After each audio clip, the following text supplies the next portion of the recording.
பணம் வந்து உங்கள்கிட்ட எனக்கு வருது, தங்க மாட்டேங்குது 1, பணம் வரவே மாட்டேங்குது 2, நான் எப்படி முயற்சி பண்ணாலும் அந்த ஒர்க்கு, அந்த பணத்துக்கான ஒர்க்கு ஃபெயிலியர் ஆகுது. இந்த 3ம் பார்த்தீங்கன்னா பேர் அதிர்ஷ்டத்தை கொடுக்கக்கூடியது. பண வரவு அதிகமாக இருக்க வேண்டும், குபேர வசியம் இருக்க வேண்டும், அதே மாதிரி பணத்தடை உடைய வேண்டும். இப்படி மனசுல வச்சுக்கோங்க. அதனாலதான் சாகா வரம் பெற்ற ஒரு மூலிகை என்னன்னு கேட்டீங்கன்னா தர்பை. அதை பார்த்து என் கடன் விரைவில் தீர்ந்துவிடும் அப்படின்னு சொல்லிட்டு ஒரு வாரம் ஃபுல்லா அப்படியே வைக்கிறீங்க. இப்படி நீங்க ரெகுலரா செய்யும் பொழுது உங்கள் கடன் படிப்படியாக தீர்வது உறுதி.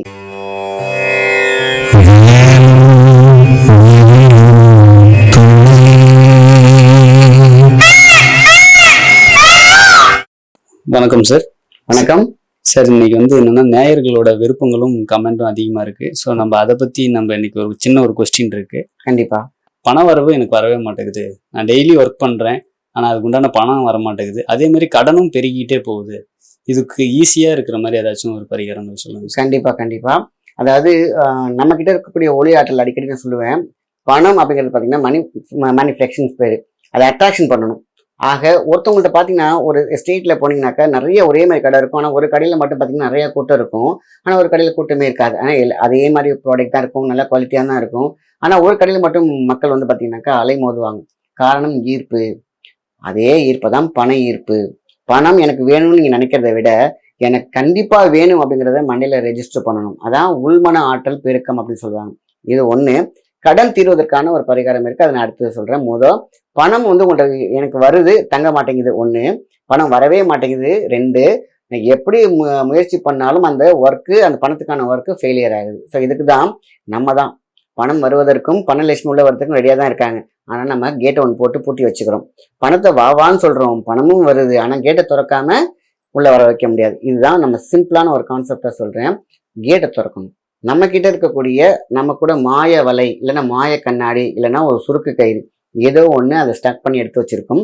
இந்த நம்ம கிட்ட இருக்கக்கூடிய அந்த மாய வலையை உடைக்கிறதுக்கான ஒரு புகை. எப்பேற்பட்ட பகையும் இதில் தான் உடையும்.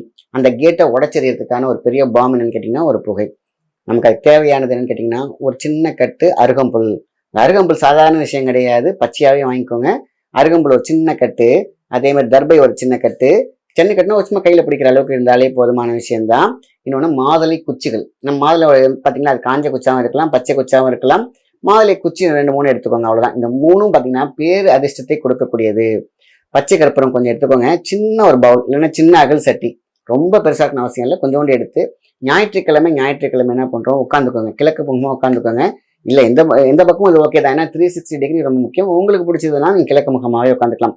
கிழக்கு வழக்குகளை தூக்கி போடுவிடும், கிழக்கு விளக்கு வைக்கும் அப்படின்னு சொல்லுவாங்க. கிழக்குனா நல்ல விஷயத்த அப்படி ஆரம்பிச்சு கொடுக்கும். அதே மாதிரி வழக்குகள், வம்பு தும்புகள் இருந்தாலும் அதை தூக்கி போட்டுருங்கதான் கிழக்குக்கு ஒரு அற்புதமான ஒரு விஷயம். கிழக்கு பார்த்தீங்கன்னா கிழக்கு நோக்கி நீங்க உட்காந்துருந்தீங்கன்னாக்கா உங்களை அந்த சட்டி பார்த்தீங்கன்னாக்கா அது உங்களுக்கு முன்னாடி இருக்கணும். நீங்க ஏந்திரிச்சு பார்த்தீங்கன்னா சில பேருக்கு இந்த டவுட்டும் இருக்கு. உட்காந்து ஏந்திரிச்சிங்கனாக்கா நீங்க பார்க்கறது கிழக்கு, சூரியன் உதிக்கிற இடமா இருக்கணும். அதான் கிழக்கு. நீங்க உங்களுக்கு முன்னாடி அந்த சட்டி வச்சுக்கோங்க. அவங்களா கீழே பார்த்தீங்கன்னா நீங்க ஒரு வேலை மேட் வச்சிருந்துருக்கலாம், இல்லைன்னா கீழே அதுக்கு ஏதாவது சின்ன ஒரு மணல் போட்டுக்கோங்க, இல்லைன்னா ஒரு உடன் வச்சுக்கோங்க. அந்த சின்ன சட்டியை வச்சுக்கோங்க. பச்சை கற்பூரம் கொஞ்சம் போட்டு லைட்டாக அப்படி பற்ற வச்சிங்கன்னா அப்படி அழகாக எரிய ஆரம்பிக்கும். நீங்கள் அந்த பச்சை கற்பூரம் போட்ட எரிய ஆரம்பித்த உடனேயே பச்சையாக இருக்கக்கூடிய அருகம்புல்ல ஒரு மந்திரம்லாம் தேவையில்லை. தேவைப்பட்டுச்சுன்னா ஓங்காரம், ஓம் சொன்னாலே போதுமான விஷயம்தான். அவ்வளோதான். கொஞ்சோண்டு போட்டிங்கன்னா அப்படியே அழகாக புகைய ஆரம்பிக்கும். அது அப்படியே என்ன பண்ணி கொஞ்சம் கொஞ்சமாக, இல்லைன்னா வீட்டில் இருக்கவங்களாம் சுற்றி கொஞ்சம் கொஞ்சமாக அந்த பச்சை அருகம்புல் அப்படியே போட்டுக்கிட்டே வாங்க. எங்கள் வீட்டில் இருக்கும் அனைத்து பிரச்சனைகளும் தீர வேண்டும், மனசில் வச்சுக்கோங்க. பண வரவு அதிகமாக இருக்க வேண்டும், குபேர வசியம் இருக்க வேண்டும், அதே மாதிரி பணத்தடை உடைய வேண்டும். இப்படி மனசுல வச்சுக்கோங்க. அடுத்தது இதெல்லாம் போட்டு முடிக்கிறீங்க இல்லையா, அடுத்தது தர்பை. பச்சை கற்பூரம் எடுத்து வச்சுக்கோங்க. சீரத்தை கொஞ்சம் கொஞ்சமா போட்டுக்கலாம், சரிங்களா? தேவைப்பட்டால் நெய் கூட யூஸ் பண்ணிக்கலாம், சுத்தமான நெய்யா இருக்கட்டும். அடுத்தது தர்பை. அது ரொம்ப அடுத்தது மாதுளம் குச்சி நீங்க சேர்த்து வச்சிருப்பீங்களா, கொஞ்சம் கொஞ்சமா சின்ன சின்னதாக உடச்சி வச்சிருப்பீங்க இல்லையா? மாதுளை மர பட்டையா இருக்கலாம், குச்சியா இருக்கலாம். நீங்க பச்சையா இருந்தாலும் சரி, காஞ்சியா இருந்தாலும் சரி, அதையும் எடுத்து என்ன பண்றீங்க, 3 ஐட்டம் உள்ள உள்ள போடுறீங்க, பச்சை கற்பூரத்தோட சேர்த்து. அவ்வளவுதான். இப்படி நம்ம ஞாயிற்றுக்கிழமை இதை நம்ம செஞ்சாலே போதும். தொடர்ந்து செய்யணுமா அப்படி தேவையில்லை. 3 ஞாயிற்றுக்கிழமை பண்ணும் போதே உங்களுக்கு பணத்தடை இருக்கு பார்த்தீங்களா, அது உடைய தொடங்கிடும். சொன்னாலே உங்களுக்கும் இந்த பணத்துக்கான ஒரு கேட் ஒன்று இருக்கும், ஒரு சுவர் ஒன்று இருக்கும். அந்த கரும் மையத்தை துடைப்பதற்கும் இந்த புகை சூப்பரா இருக்கும். அருகம்புல் ஒன்னே வேற மாதிரி மேஜிக் பண்ணும். அடுத்தது தர்பை சொல்லவா வேணும். தர்பையே உலகத்திலேயே இருக்கக்கூடிய ஆதி அற்பம்னா அதுதான். நீங்க தர்பையை மட்டும் பார்த்தீங்கன்னா நீங்கள் வந்து தண்ணியில் போட்டாலும் எத்தனை கோடி வருஷமானாலும் அழுகாது. மற்ற எந்த காஞ்ச குச்சி போட்டாலும் தண்ணியில் போட்டால் அழுகிடும். அதனால தான் சாகா வரம் பெற்ற ஒரு மூலிகை என்னன்னு கேட்டிங்கன்னா தர்பை.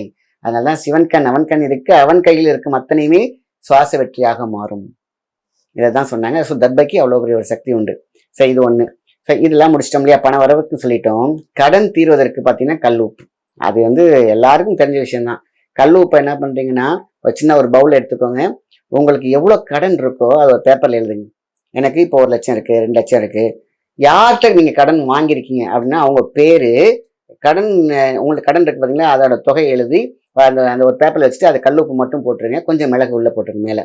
அவ்வளோதான். இந்த மிளகு வந்து பார்த்தீங்கன்னா தூவி விட்டு வச்சாலே போதுமான விஷயம். அது கருமூலிகை. கல் உப்பு உள்ள இருக்கக்கூடியவங்க எழுத்துக்கு ஒரு உயிரோட்டம் கிடைக்கும். அவ்வளோதான். அது வந்து பூஜையில் தான் வைக்கணும் அவசியம் இல்லை. ஹாலில் ஏதோ ஒரு மூலையில் எங்கேயோ ஒரு இடத்துல வீட்டுக்குள்ளே இருந்தாலே போதுமான விஷயம்.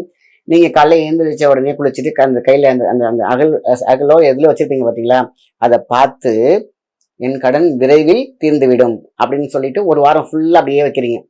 இன்னைக்கு திங்கக்கிழமை வைக்கிறீங்கன்னா திங்கள், செவ்வாய், புதன், வியாழன், வெள்ளி, சனி, ஞாயிறு. ஞாயிற்றுக்கிழமை அதை என்ன பண்ணுறோம், அந்த ஷீட் இருக்குது பார்த்தீங்களா, அதை எரிச்சிருங்க. அந்த கல் உப்பு இருக்கு பாருங்க, அதை தண்ணியில் அப்படியே கரைசுங்க, அப்படியே கரைஞ்சிரும். அதை போய் நம்ம என்ன பண்ணுறோம், எங்கேயாவது ரோட்டில் ஊற்றிடுங்க. அவ்வளோதான். சாக்கடையில் ஊற்றக்கூடாது, ரோட்டில் ஊற்றுங்க. நல்லா தெரிஞ்சுக்கோங்க, சாக்கடையில் ஊற்றவே கூடாது.